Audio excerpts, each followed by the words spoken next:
بسم اللہ الرحمن الرحیم۔ دنیا کی زندگی کی ایک عبرتناک مثال۔ اے کاش ہم عبرت حاصل کریں۔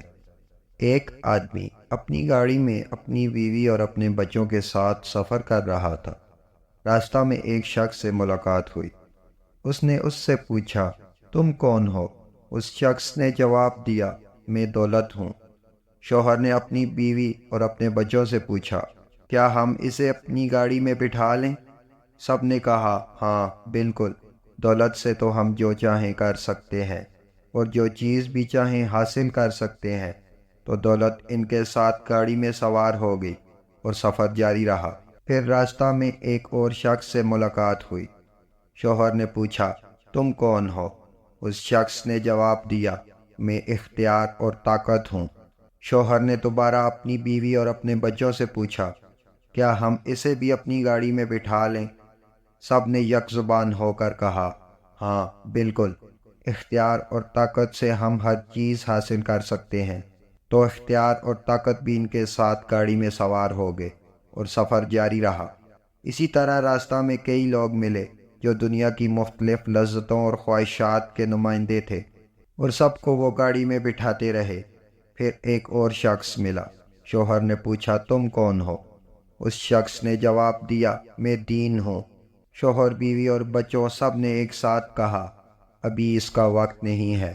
ہم دنیا کی نعمتوں سے لطف اندوز ہونا چاہتے ہیں اور دین ہمیں ان سے محروم کر دے گا۔ ہمیں اس کی پابندیوں اور حلال و حرام کی قید میں نہیں پڑنا۔ بعد میں ہم دین کی طرف پلٹ آئیں گے۔ ابھی دنیا کے مزے لوٹنے دو۔ تو انہوں نے دین کو چھوڑ دیا اور گاڑی آگے بڑھتی رہی۔ اچانک راستہ میں انہیں ایک چیک پوسٹ نظر آئی۔ یہاں ایک آدمی نے گاڑی کو روکنے کا اشارہ کیا اور شوہر کو گاڑی سے اترنے کو کہا۔ اس شخص نے شوہر سے کہا، تمہارا سفر ختم ہو گیا، اب تمہیں میرے ساتھ چلنا ہوگا۔ شوہر حیرت زدہ رہ گیا اور بولا، میں واپس جا کر دین کو لے آتا ہوں۔ اس شخص نے جواب دیا، یہ ممکن نہیں ہے، تمہاری زندگی کا سفر ختم ہو چکا ہے اور واپس جانا ناممکن ہے۔ شوہر نے کہا، لیکن میرے پاس گاڑی میں دولت، اختیار، بیوی، بچے اور سب کچھ موجود ہے۔ اس شخص نے جواب دیا، یہ سب تمہارے کسی کام نہیں آئیں گے، تمہیں تو دین کی ضرورت تھی جو تم نے راستہ میں چھوڑ دیا۔ شوہر نے پوچھا، تم کون ہو؟ اس شخص نے جواب دیا، میں موت ہوں، جس سے تم غافل تھے اور جس کی تیاری تم نے نہیں کی۔ شوہر نے مڑ کر دیکھا تو گاڑی میں اس کی بیوی اب گاڑی چلا رہی تھی اور بچے، دولت اور اختیار سب کچھ موجود تھے، لیکن اس کے ساتھ کوئی نہیں اترا۔